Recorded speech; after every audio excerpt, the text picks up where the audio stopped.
Hey there, and welcome back to Yume Nikki, and what will probably be the final episode of Yume Nikki. Because last episode, we got all of the effects in the game, which means there's only a few things left to do in regards to events and locations to see. So, in this episode, I'm planning on showing you all of these areas, or as many as I can, and then we'll do the ending of the game.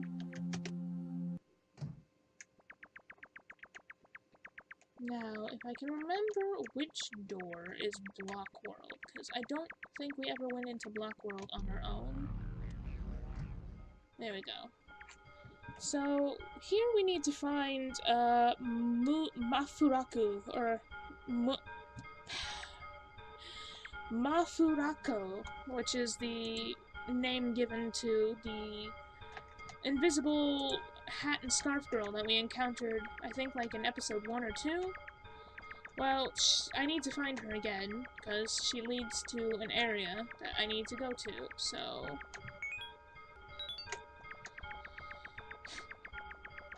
And I really I've said before how much I dislike this area, but... Now that we have all the effects, I can actually show off different things, because certain events would only trigger if you had the right effect, which is why I didn't go and do all of them, like, right away. There she is. One thing while we're here, before we talk to her, is if we get I believe it is the traffic light effect, and then stop time, she actually has a body now. And she's adorable, and I love her. So, Wado. Okay. Anyway, we need to talk to her.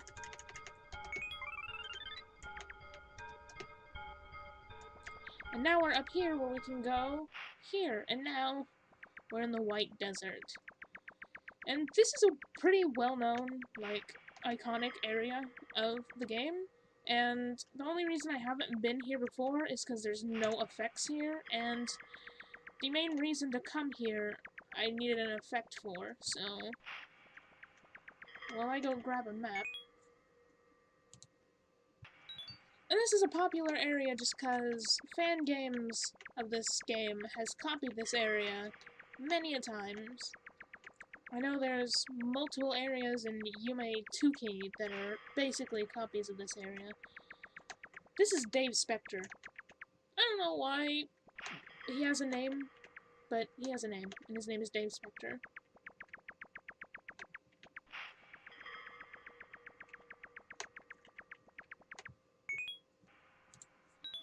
But yeah, you gotta, what is it? You gotta kill him, I think, to activate this event.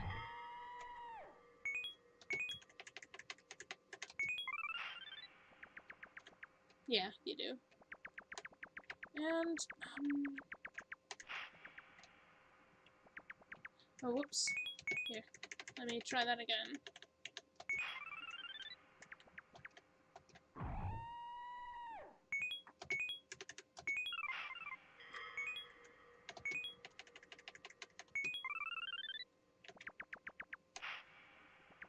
I think, actually, it's somewhere in here. There's someone we're looking for. And I don't know how hard it is to be able to find her, because I don't know how big this area is, but... I mean, I'll cut to when I find her, nonetheless. There she is! Pretty much, she's just wandering around this black void, and all she does is... that.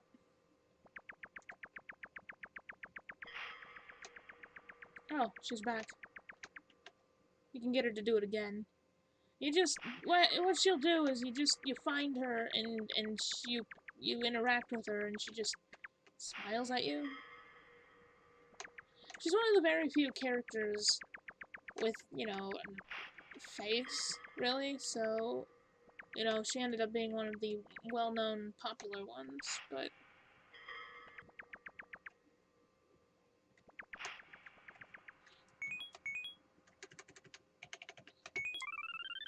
Sorry, Mr. Dave Spectre, you gotta be my punching bag. Now I think if you go the other way, I could be wrong, but I'm gonna try. You go to a different area. Like a really weird area.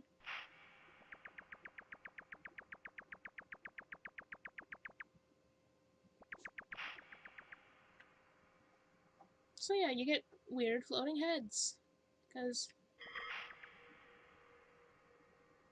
Or a weird floating head. I'm pretty sure more show up, but yeah, it's not really interesting enough to wait for it, so, you know, that's a thing.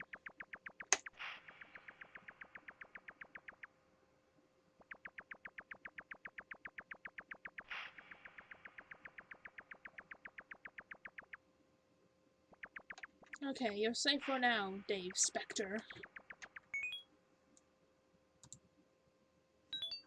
I think if I head up this way...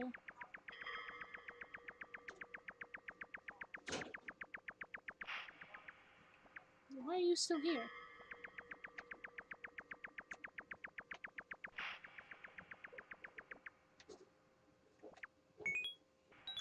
And this is Monaco. The other one was Monoe, I believe, is the name, but this is Monaco. I don't know if they're canonically related, but, you know, the fandom likes to imagine them as siblings or related to each other in some way. So, you know, Monaco and Monoe. And the thing about Monaco is when you stop time, Zawaldo, she does that. She turns into like a really gross monster, and then when you interact with her, this happens! You get to see a weird mutilated girl fly around the screen while some kind of weird beat happens. Have I mentioned this game is weird? Yeah, Monaco is one of the other fan favorites of the game, though. And if you seem underwhelmed, that's just because, you know, the fan favorites don't really actually do much, because NPCs in general don't do much. Really, fan favorites tend to be NPCs that do anything at all, really, because a lot of them don't do anything. So yeah, there's this little maze-looking thing down here. Not really worth checking out, really.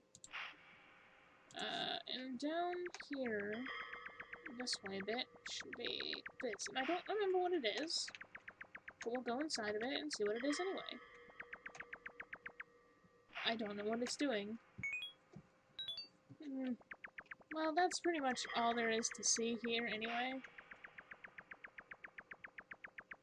So, next we're going to go back to the Nexus.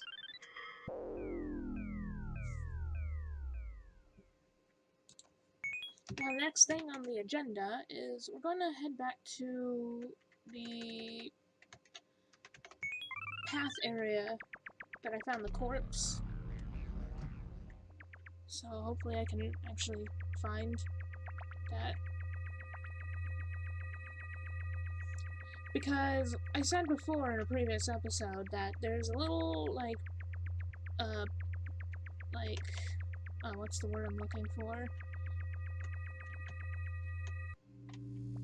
There's a thing down there that can either be opened or not opened, and right now we're looking for the version of it that's open. So I'm gonna talk to this thing, and then we're gonna head down this way. And I said it was randomized before, but, like, reading up on it, I think the way it works is, like, it depends on how long you've been traveling down this road. So I'm going to maybe travel down for quite some time, of course cutting it out, and then I'm going to come back and see if that made a difference. Okay, I'm giving it one more loop, and then I'm going to, after this loops, I'm going to head back where I came, because I think I've been looping quite long enough. Hopefully this works. I If it doesn't, I'm going to be kind of upset, but you know. I don't know why I say you know all the time. There I go again, saying you know. When I don't know how to finish a sentence, I say you know. And I think it's open! Yeah! So it worked. Now we're here, and this is kind of poorly drawn, but we'll deal with it. And we're in this little area, and there's not much to do here. We're back in basically another version of the White Desert. We just crawl through this guy's head. Oh yeah, if we stick around here, we can look at that guy. And this thing is lovingly called the thing with the quivering jaw. That's its actual name. And all it does is just sit here and quiver at you, really. So, I think maybe if you switch to the knife effect that it... Well, something happened, but I don't know what happened. But yeah, there's really not much.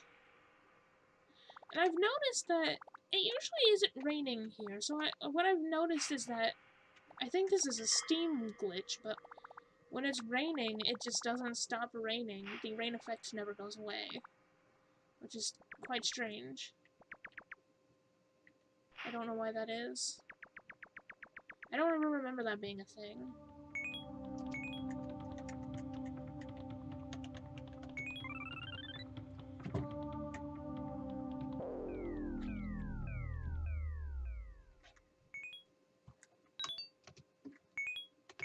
Real quick, I'm gonna head back to Number World. And one thing I never addressed is what happens if you find one of those sane Pteranogons and just stab them right in the back. And I'm gonna show you what happens.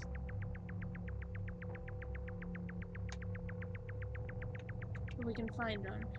I know there's a sane one in here, so this is just the easiest way to find one. There she is.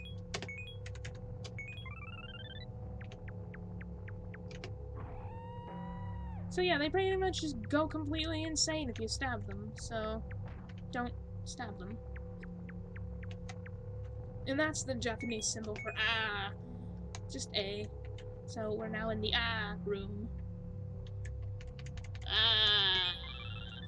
Alright, we can't escape. I got caught.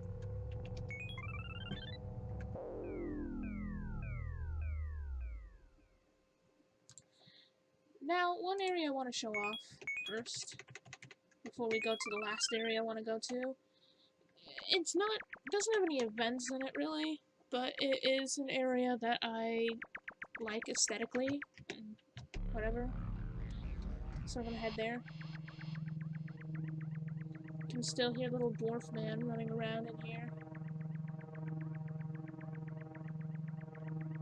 There he is.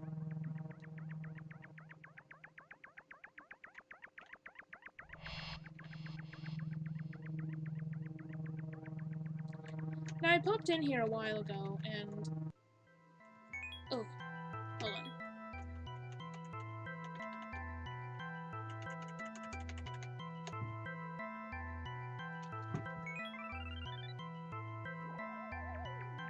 Now, this Pteranogon is really fast, so I don't want to mess with her. But, I don't know, this is just an area that I like the music of, and I like the look of it. When I was making the image for the thumbnail and basically the Yume Nikki picture that I did, if you ever saw the speed paint or whatever, this was one of the images, this is one of the areas that I was debating on making the background. I actually went through and made like a version of it with this as the background. The only reason I didn't keep it, I mean I did keep it, you can still find the picture on like my Twitter or whatnot, but like the only reason I didn't use it like I would use the other version I have is just because I didn't like how the background looked with the way I colored Maratsuki. So I ended up going with the one that is based on another area that we're going to see soon. But I also had debated on doing like a version with the docks as the background and the barracks as the background, but I'm not very good at drawing like structural things, so I decided against it. So I just did something where I could do a landscape or something simple. Maybe I'll do something structural for my next piece, because I know it's something I need to work on. But yeah, basically, this is all that is in Checkered Tiled World, and this will just lead back to hell, and we don't need to go to hell anymore. We're done going to hell.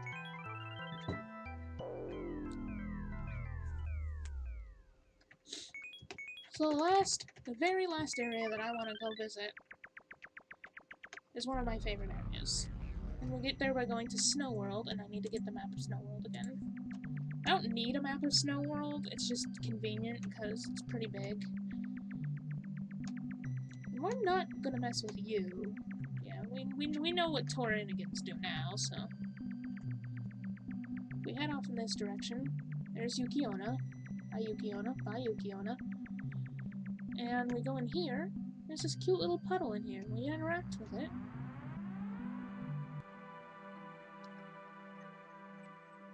Now this place is the Pink Sea. Or the Pink Shoal, depending on who you are and what you want to call it. And this area is just absolutely one of my favorite areas. And like I was talking about, the picture I did for the thumbnail, and just, you know, celebrating the return of, or not the return of, but, you know, Yume Nikki being on Steam, I drew a picture of Maratsuki on her bike, and made this area, or drew this area in the background, and just because I just love the way it looks. And I don't know, it's just one of my favorite areas. And I want to explore a little bit around here for a bit. But this is also an area with one of the most, I guess you could say, famous, infamous events in the entire game. So now we're out in the sea, and you go pretty slow when you're out in the ocean. So we have to go find a green balloon that's up here somewhere. But yeah, I remember, I say remember like it was a long time ago, but I was drawing this area, and I actually had a lot of fun, like, drawing the, like, weird colors of the water and everything. It was just a very pleasant area to draw. And here we have this little castle thing. And it does not look it doesn't really look like what you'd think it would on the inside, you know? You see this canonical, like, castle, and inside it's just a girl's bedroom. And this is Poniko, or at least what the fans have dubbed her. And she doesn't talk to you. She doesn't react to any effects. She just kind of sits there, and you can turn off her lights, and this happens. But really doesn't do much. Now, what gets interesting is every time you enter her house, there is a random chance that something different will happen when you turn off the lights. And it's like a 1 out of 64 chance, so I might have to do this over and over again. And it's kind of jump scary, so I might turn down the volume when I do it. But it'll be interesting, just you wait.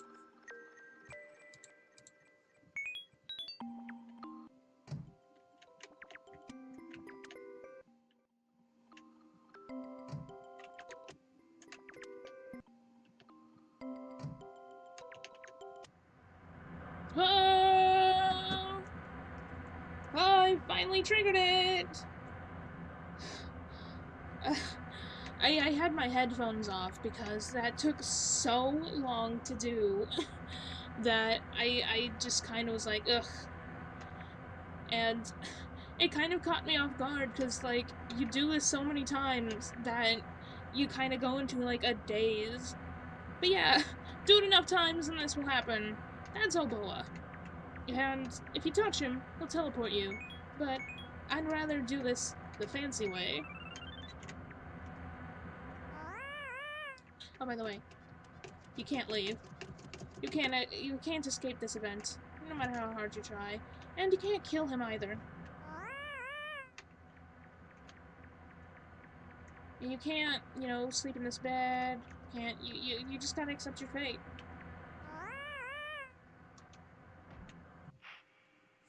And he'll send you here.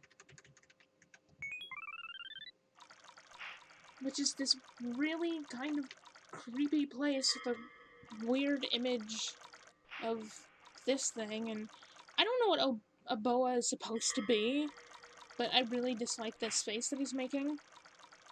But there isn't anything here. This place loops forever, the background loops forever, and as you can see, yeah, we're back to a boa. We're in a boa's hell dimension.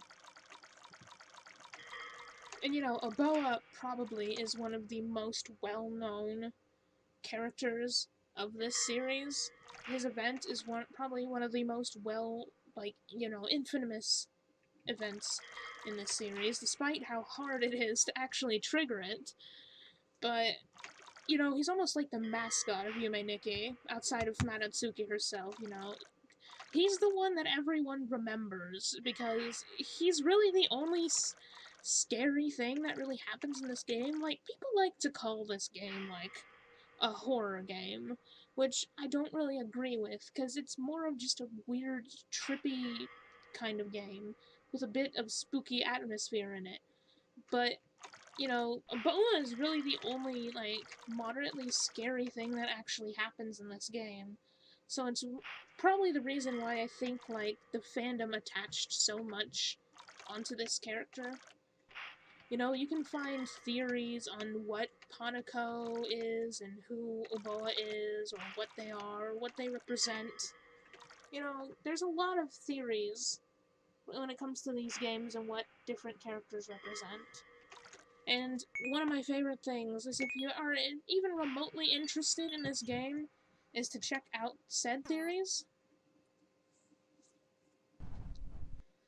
But that's pretty much all I have to show. I mean, there's other events, but a lot of them are, like, really small things that don't really, like, do much, or they're, like, random events that are hard to trigger, and don't really... If you really want to see some of the other events that are in this game, I highly, highly recommend playing this game yourself, because it's a good game, and it deserves attention. It really does. But the last thing we need to do is...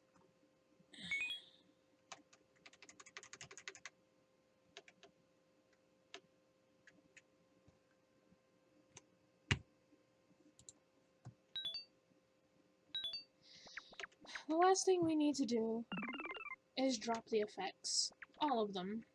And they all come in these, like, cute little egg things. And... yes, we did spend quite a lot of time gathering them up, but now that we have them all, it's time to drop them all. And I really like the egg designs. A lot of people can probably get this done better and faster if they aren't like me and want to have them all nice and aligned so that, you know, people can see all the eggs. But...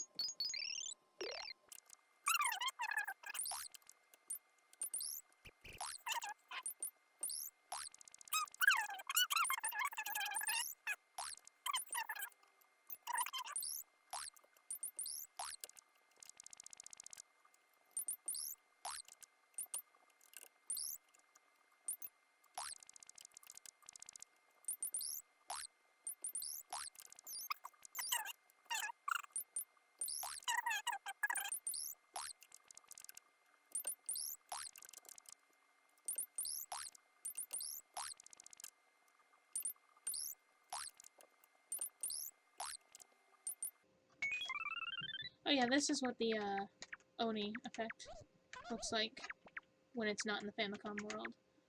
But it too will go in the pile.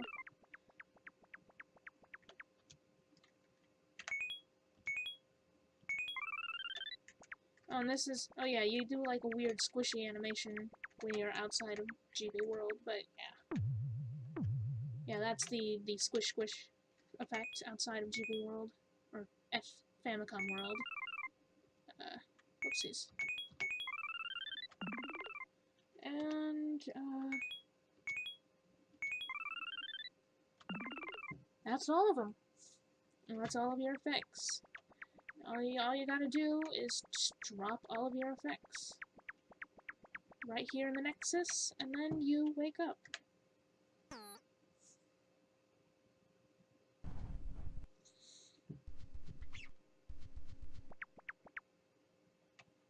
And now there's this out on your balcony. And there's really not much else to do, but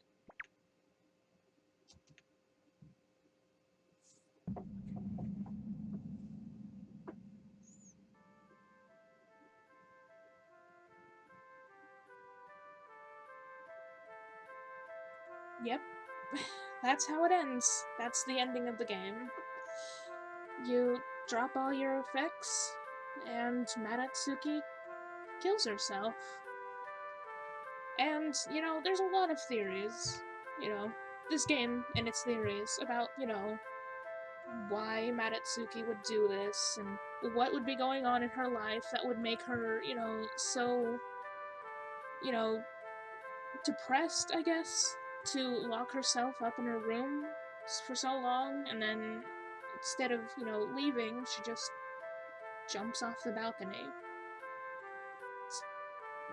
It's a rather depressing end to the game, but what can you do, I guess? But with that, I think that would be the ending of this playthrough of Yume Nikki. I had a lot of fun doing it, actually, and as my first Let's Play of sorts, I hope it was a good one, I guess? But that was Yume Nikki, and if you watched to this point, thanks. Thanks for supporting my first ever playthrough of a game solo. And see ya.